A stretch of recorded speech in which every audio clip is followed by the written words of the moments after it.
हम खाना खाते हैं, दौड़ते हैं, सोचते हैं और बढ़ते हैं, लेकिन क्या आपने कभी सोचा है कि ये सब हम काम कौन करता है? हमारे शरीर की हर गतिविधि का असली हीरो है कोशिका, जिसे जीवन की निर्माण इकाई कहा जाता है। आज हम जानेंगे कि आखिर कोशिका इतनी महत्वपूर्ण क्यों हो।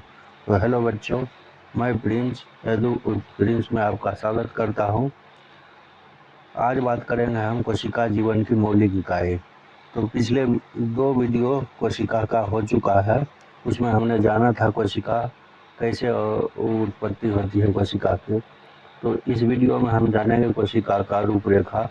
मात्र 15 मिनट में कोशिका को पूरे एकदम फुल चैप्टर खत्म कर देंगे कोशिका का 15 मिनट में। तो आप इस वीडियो में बने रहें। तो हम आगे बढ़ते हैं, बात करेंगे कोशिका क्या है। फिर से एक बार रिपीट करते हैं, बात करेंगे कोशिका क्या है। तो संरचनात्मक एवं कार्यात्मक इकाई, संरचनात्मक एवं कार्यात्मक इकाई सभी सजीवों का शरीर अत्यंत सूक्ष्म इकाइयों से बना है, जिन्हें कोशिका कहते हैं।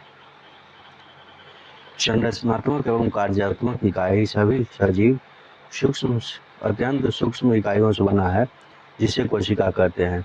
जीवन का आधार पोषण, श्वसन, उत्सर्जन तथा वृद्धि जैसे समस्त जैविक प्रक्रिया कोशिका के द्वारा संपन्न होता है। जो हम खाना खाते हैं, जो हम सांस लेते हैं, जिससे हमारे अंदर वृद्धि होती है, सभी प्रक्रिया जो है कोशिका के द्वारा ही होता है। सूक्ष्म आकार, अधिकांश कोशिका सूक्ष्मदर्शी से देखा जाता है, जिन्हें केवल सूक्ष्मदर्शी की सहायता से देखा जाता है। कोशिका को हम सूक्ष्मदर्शी के ही सहायता से देख पाते हैं। कोशिका के अंदर ये पूरे जो स्ट्रक्चर हो गया, ये कोशिका का हो गया। कोशिका के अंदर जो है माइटोकॉन्ड्रिया होता है, जिसे हम एटीपी कहते हैं, कोशिका का पावर हाउस कहते हैं। उसके बाद कोशिका झिल्ली हो गया। कोशिका झिल्ली जो है, कोशिका को बाहरी आवरण को कोशिका झिल्ली कहते हैं। ये हो गया कोशिका झिल्ली। कोशिका द्रव भी इसका बाहरी आवरण ही होता है। उसके बाद होगा गोल्जी की उपकरण, ये होगा गोल्जी की उपकरण। ये हो गया अंतःद्रव जालिका, ये हो गया केंद्रक। तो आगे बढ़ते हैं, कोशिका का इतिहास एवं खोज के बारे में जानते हैं। कोशिका का इतिहास हमने पिछले वीडियो में जाना था कि कोशिका का खोज जो है रॉबर्ट हुक साहब ने 1665 ईस्वी में एक क्वार्क को काटा था। पतली क्वार्क को काट कर मधुमक्खी के छत्ते जैसे छोटे कोष्ठांग को देखा और इन्हें कोशिका कहा। तो क्वार्क को काटा, इन्हें कोशिका का नाम दिया। एंटोलिन ऑन लुवेनहुक 1674 में जो है उन्नत सूक्ष्मदर्शी थे। तालाब के जल में स्वतंत्र रूप से जीवित कोशिकाओं को पता लगा। एंटोनी लुवेनहॉक जो थे 1674 में जीवित कोशिका, 1674 में जीवित कोशिका की खोज जो है एंटोनी लुवेनहॉक ने 1674 ईस्वी में जीवित कोशिका की खोज की। रॉबर्ट ब्राउन कोशिका के महत्वपूर्ण नियंत्रक केंद्रक की खोज की। कोशिका का केंद्रक का खोज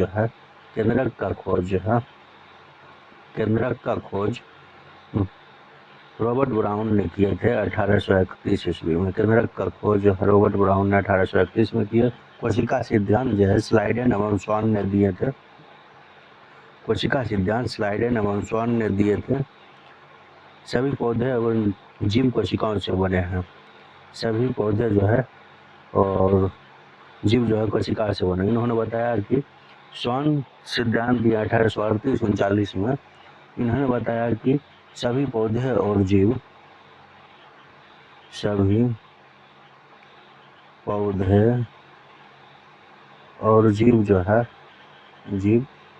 सभी जो है कोशिका से बना है।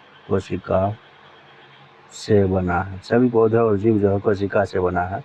तो देखिए, कोशिका का क्वार्क कोष्ठांग, कोशिका का क्वार्क काटे मधुमक्खी नुमा जैसा एक क्वार्क काटे कोशिका को क्वार्क कोष्ठांग कोशिका कहते हैं, जिसमें ये जो है रॉबर्ट हुक साहब ने मृत कोशिका की खोज किए थे 1665 ईस्वी में।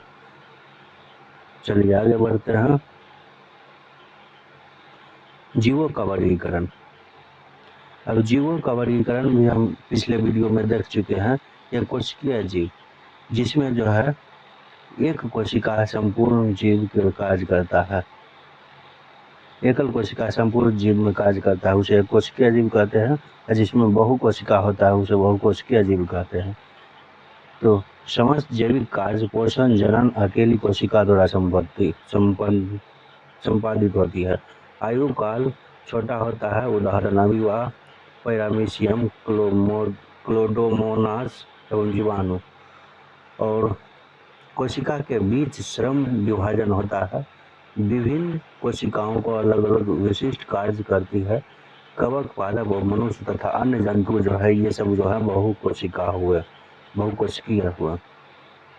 कहिए प्रोकैरियोटिक एवं यूकैरियोटिक कोशिका को देखते हैं। प्रोकैरियोटिक कोशिका और यूकैरियोटिक कोशिका।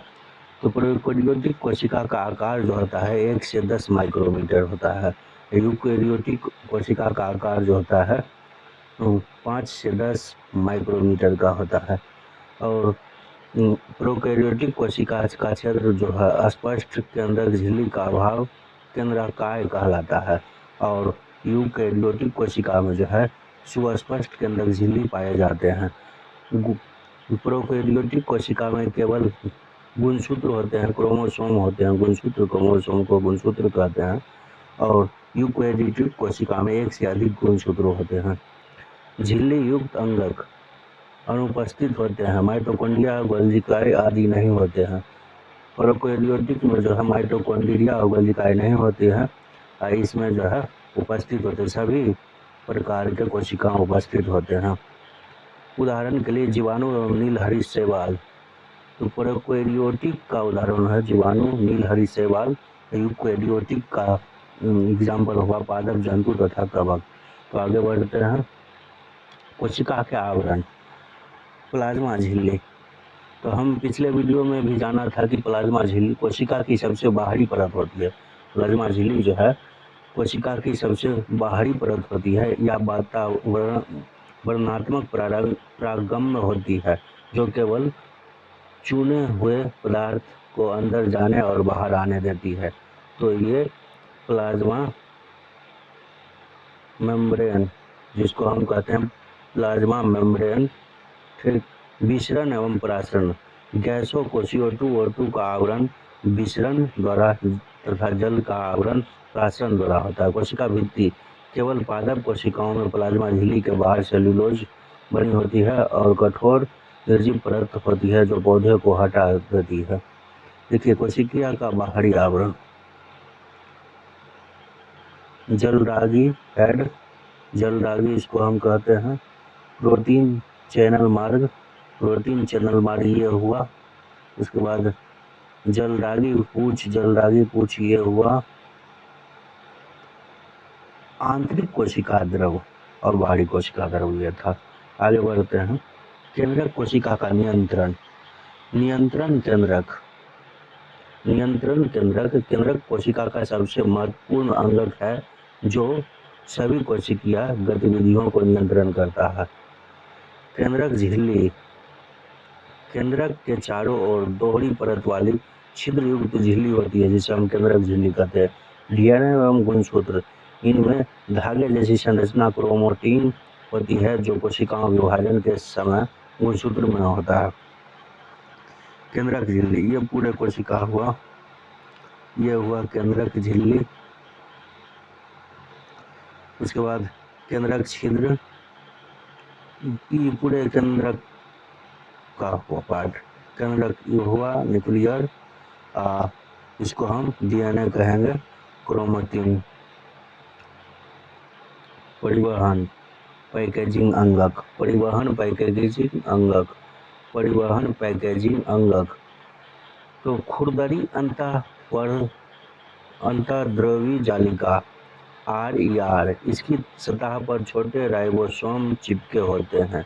यह कोशिका को मुख्य प्रोटीन का निर्माण करता है। तो खुरदुरी अंतःपरदोष जालिका जो है यह कोशिका को मुख्य रूप से प्रोटीन का उत्पादन करता है।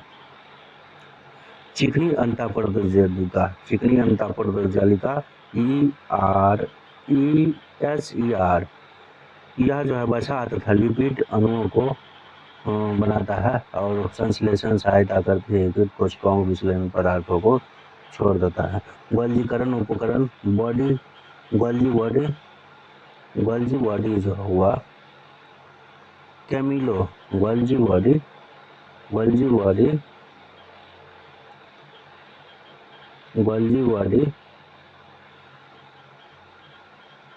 बॉडी द्वारा खोजा गया यह निर्मित जो है पदार्थ संचय रूपांतरण तथा पैकेजिंग का कर्तव्य है। ऊर्जा एवं सफाई अंगक, ऊर्जा एवं सफाई का अंगक कौन सा है? सफाई का काम कौन करता है? ऊर्जा का काम कौन? माइटोकॉन्ड्रिया, हमने बताया था कि माइटोकॉन्ड्रिया को हम कोशिका का ऊर्जा घर कहते हैं, बिजली घर कहते हैं। यह कोशिका का शोषण द्वारा ऊर्जा उत्पन्न करता है तथा इसे हम ATP के रूप में संचारित करते हैं।